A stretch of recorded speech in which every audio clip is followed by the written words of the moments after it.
Hi, welcome to Your Business, Your Rules. I'm Kat LeBlanc. This is the podcast for people who want to start and grow an online location-independent business so they can live a life of freedom and choice on their own terms.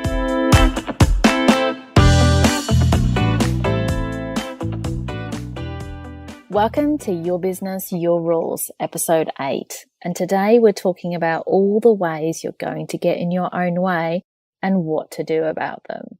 And I'm here today again with Camille Thurnher, who is my business building buddy, and she helps successful women find their life partner. So she was on last week, and that was when we were talking about highs and lows in your business. So all about your business journey.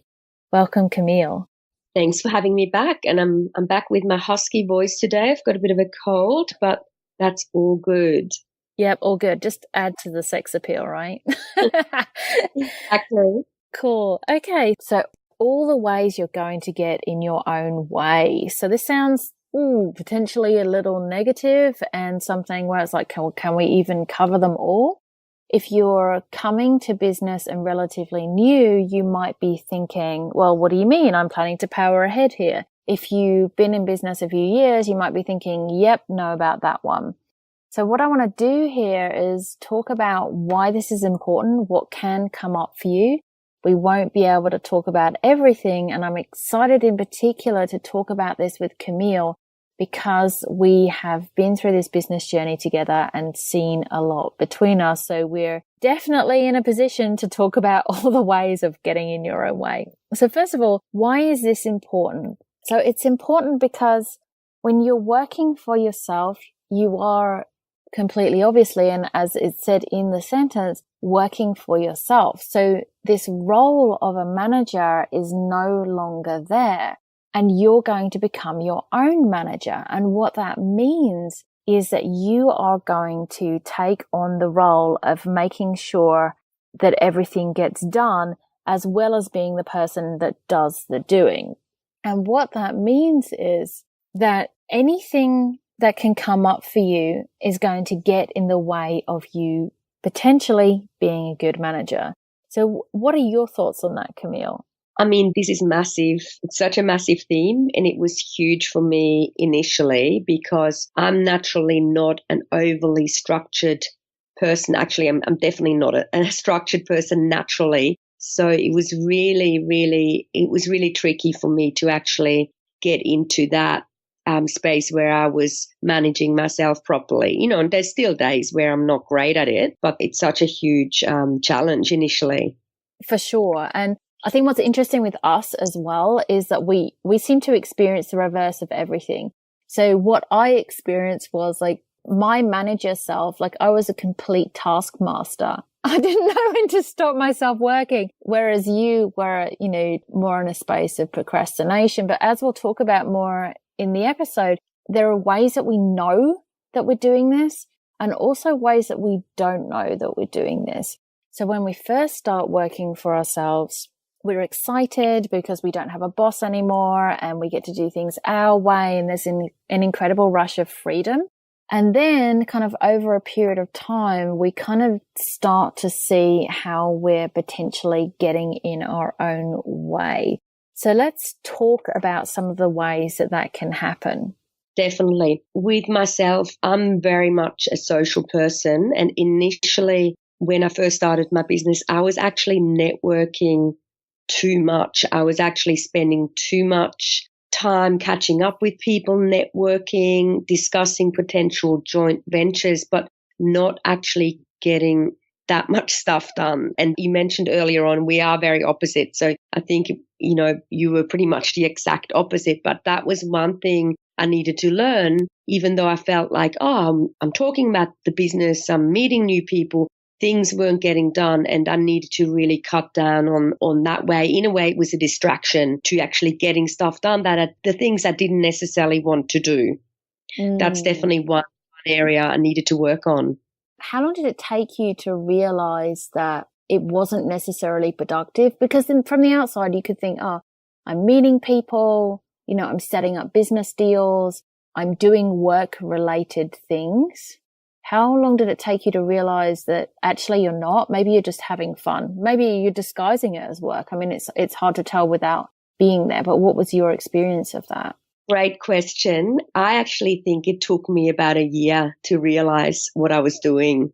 So it was a slow journey of awareness. Definitely. It took a while.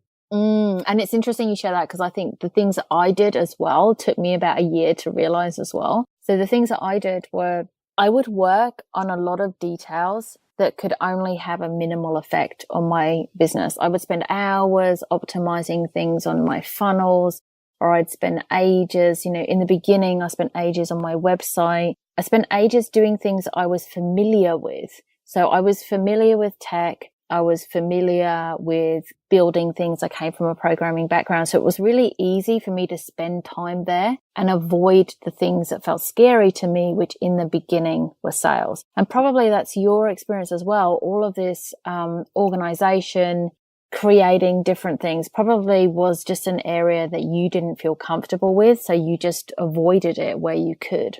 Absolutely. My biggest thing is really distracting myself with fun stuff, with, listening to interviews, and I love mindset and personal development. So I can easily distract myself watching webinars and the socializing part was one of them. I think another thing that's just popped to mind that I did a lot is when I actually did have some sales. Like when I did have the sales conversations and then I enrolled a new client into my program, I probably celebrated a little bit too long after that. It was like, yay, it's all happening. The business is, I'm making money. And even though it's important to celebrate, I think often then it's nearly like I took the foot off the accelerator a little bit. It's like, okay, I can now cruise for a little while, where really that doesn't actually, as we both know, when we get too relaxed in our businesses, then all of a sudden the leads stop coming in, we lose that momentum. So I actually needed to celebrate less, which sort of sounds a little bit funny, but again, probably opposite to you. And my experience was when I made sales in the beginning, and this still happens to me on occasion, I'll make sales and I'll get the clients on board, forget to celebrate often, but then I'll get into a bit of a panic of like, oh my God, I've got so much work, even though often it's not that much work. It's me panicking for no reason, and then not actually doing more lead generation to get people into my sales process, then taking my foot off because I'm in a space of fear. And I think one of the things that's really important, and I wanted to touch on this as well, is that a lot of this stuff, when we get in our own way, so the stuff that we're aware of, the stuff that we're not aware of, but it nearly always comes back to fear of rejection, fear of failure, that somebody's not going to say yes in a sales conversation. It can also be fear of success, that so many people are going to say yes, you won't be able to handle it. And then what? It's fear of what people are going to think, fear of being seen. There's so many different things, but nearly always whatever it is that we are doing that is actually not moving us towards the future that we want, it's nearly always about fear. Absolutely. And from what you've just shared, I mean, the biggest one that resonates with me, it's a bit of an ongoing theme, even though I've gotten a lot better with it, is definitely the fear of success, but combined with that fear of, if I'm really successful, I have to just hold a much bigger space for people. I have to be much more responsible as an adult. I have to, but maybe a belief of, I'm going to have to work so much harder. It sort of had that heaviness associated with it, where if I was sort of like in the middle somewhere, it felt quite comfortable. So that's probably been my biggest fear of responsibility, fear of success in a way of holding a bigger container, playing a bigger game, therefore having to do more things I don't enjoy. That's a big one for me. And I had a lot of fear of being seen, which is in some ways ridiculous when I say it. In other ways, thinking about my past, it's hardly surprising. I mean, my parents have pictures of me when I was a kid running away from the camera. So it should hardly be surprising that I don't want to be public about it. But I think the thing is, it brings up all your underlying stuff. So one discovery that I've had recently in my business was I was self-identified as an introvert. And I thought, yeah, I need lots of time alone. I love socializing, but then I'm always the one that goes home early, and I'm totally fine with that. And I kind of need to recharge by myself. And I thought, this is why I don't do networking, because I don't enjoy it. So I love meeting people one-on-one and building connections and making friends, which I don't associate as being networking. It is actually a lot closer related than I previously thought. But one thing that I realized was, because when I was a kid, I was bullied at school, and I think this really affected me over an extended period of time. I had a big realization recently that the reason I don't do this is because I'm afraid of being seen, and I'm afraid of being hurt.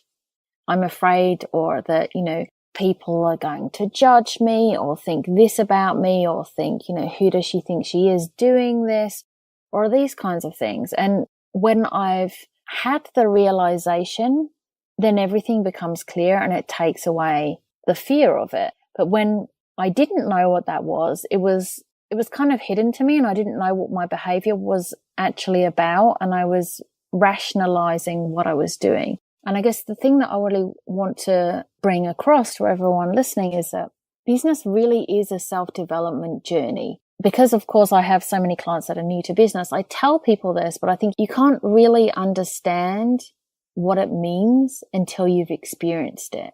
And the reason why it happens is because you are constantly doing new things, kind of breaking new ground, taking on more responsibility, holding a bigger container, as you said, holding the space for more people, for new products, for different things that you're doing, breaking into videos, starting a podcast, doing all these things. And they are public and they are challenging. And I think it's such an interesting journey, but it's hard to really understand what's ahead of you. And hearing about it can be one of two things. I think it can be either incredibly intimidating, or it can just be like, and this is what I was like, I'll be totally fine.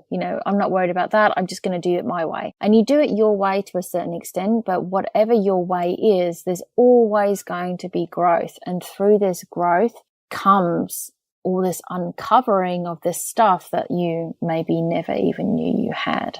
I'd just like to add something to what you've said about the fear of being seen, because for me, it was like there were different layers to that, because initially, I'm a Leo and I'm very much an extrovert. So I didn't feel like I had so much of a fear of being seen. I love doing videos and everything, but it was more around really sharing strong opinions on videos. So having more about, sharing more of my real content, my intellectual property, and stronger, more controversial opinions, because I'm talking about love and dating. So when I started to do more of that, and we sort of touched on it a little bit in our last conversation, it's that fear of, being criticized. Being criticized or being rejected, because the stronger we voice our opinions online, the more likely we are going to get, some negative comments here and there. So mine was not so much the fear of being seen, but more that, okay, I'm really going to polarize people and get negative comments, which sometimes does happen from time to time. So there is so much to it, isn't there? Definitely. My experience as well is people almost come in two camps. They come either knowing they're already in their own way, as in they've taken ages to start this, and they've been telling everyone they're going to do this, or telling themselves they're going to start a business, and they haven't, or they've kind of tried, but then they've stepped back because it's come to the kind of the sharp bit where either it's going to work or it isn't, and it becomes overwhelming. They're either in a place of knowing already they're kind of getting in their own way, or they're more like my experience of this, where I just thought, yep, I'm going to power ahead and I'll just kind of get through it without doing the things that I don't want to do. And then the uncovering of all the stuff that you didn't even know you had comes up later in the process. So it's really interesting how it can happen. And I think everybody has their own experience of what it's about, but it is incredibly rare that someone will go through the entire process. And I mean, it's always an ongoing process of building a business and then just never brush up against any of this stuff. because somewhere deep down, we all are afraid that either we're a fraud or we're not good enough or people won't love us or something. Or whatever this stuff is, it's going to come up. I mean, one of the things that I guess I could have mentioned before actually is that Camille does the mindset coaching with my VIP clients because she's just so experienced at seeing this stuff. And one of the things I wanted to talk about in this episode is the fact that when you see this coming up for yourself, it's really the first step is about acknowledging it and then finding the way that works for you for dealing with it, because there are so many tools and things that you can do these days. You know, there's an incredibly broad range essentially of ways of moving through whatever is coming up for you. And I know, Camille, you've been trained in so many different modalities and you probably use a lot of different ones yourself. Like, what's your feeling on that? As you said, the main thing is to have the awareness to actually go, ooh, hang on, I'm feeling resistance. I'm feeling stuff coming up, and then just getting aware and stopping, and then definitely either getting support or embracing some of those modalities. So including, we both like EFT, there's hypnotherapy, there is even just journaling it out, writing down the fears. I call it the lower self voice or the inner child voice, where you're really expressing, I'm feeling all this fear coming up. So just by acknowledging it, it makes a huge difference. That's the first step. Definitely.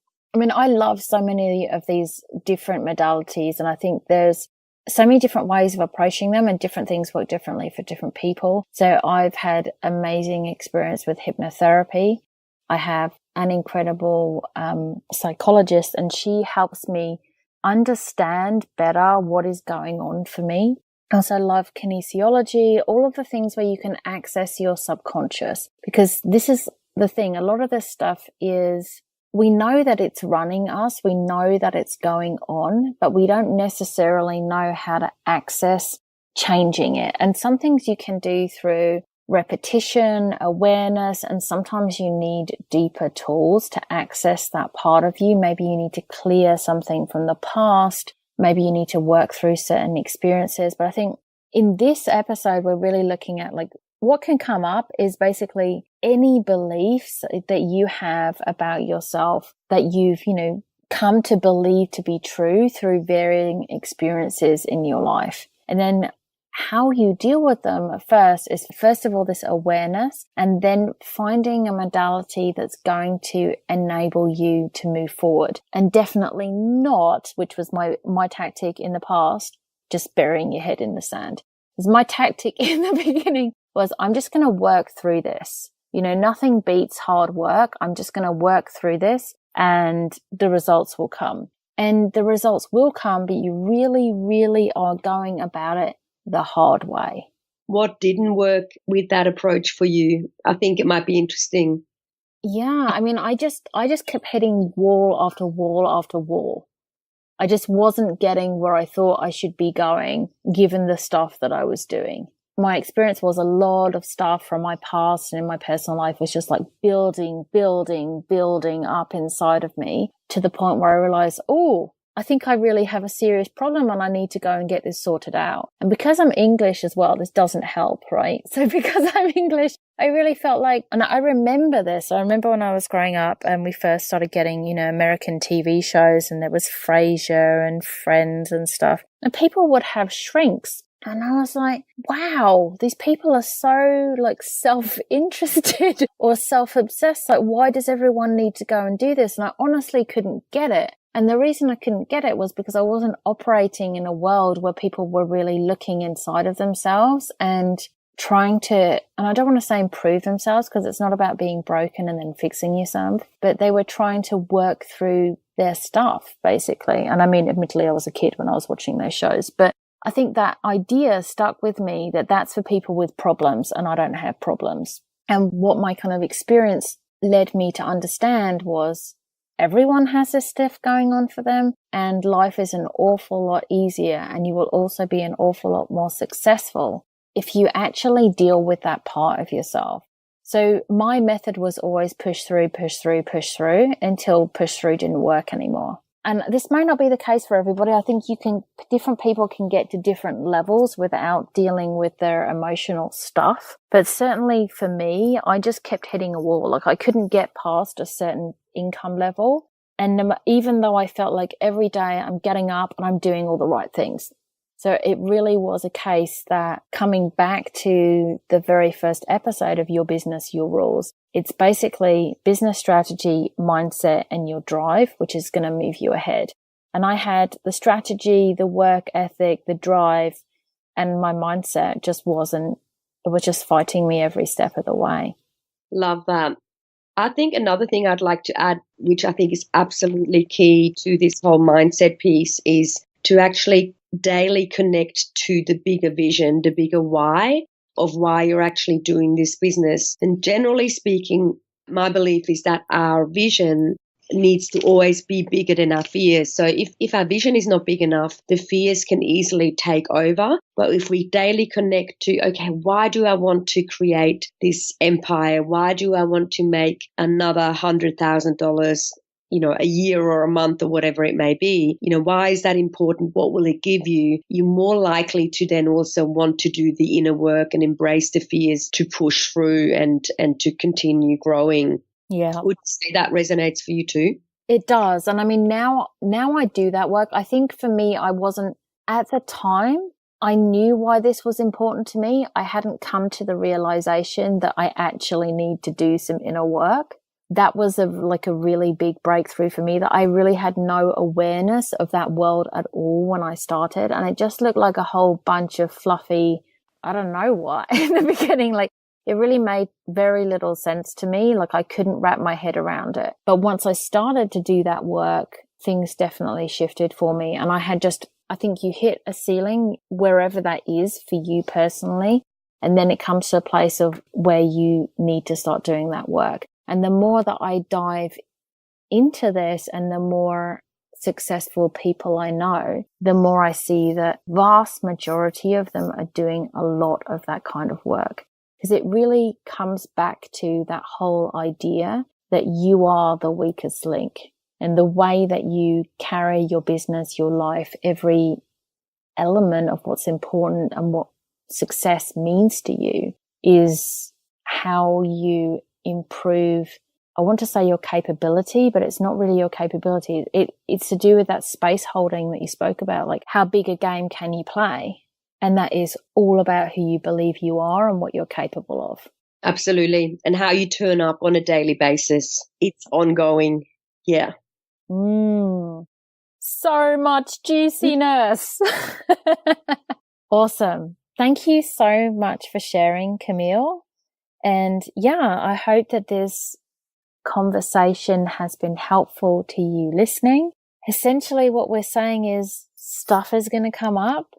Know that it's part of the journey, it's part of the growth journey, and it's normal. Acknowledge it. Find a way that works for you to work through it. And there are so many different modalities that you can use, and we're going to dive into these more in Your Business, Your Rules. And I guess while dealing with your shit doesn't always seem pleasant, what I can say, and I think you'll probably agree with me, Camille, is there's such a freedom of just seeing oh, I think I'm discovering this about myself, and just being able to work through it and understand what it's about and learn more about yourself, but also become more capable and more open and more, it is a spiritual path in many ways.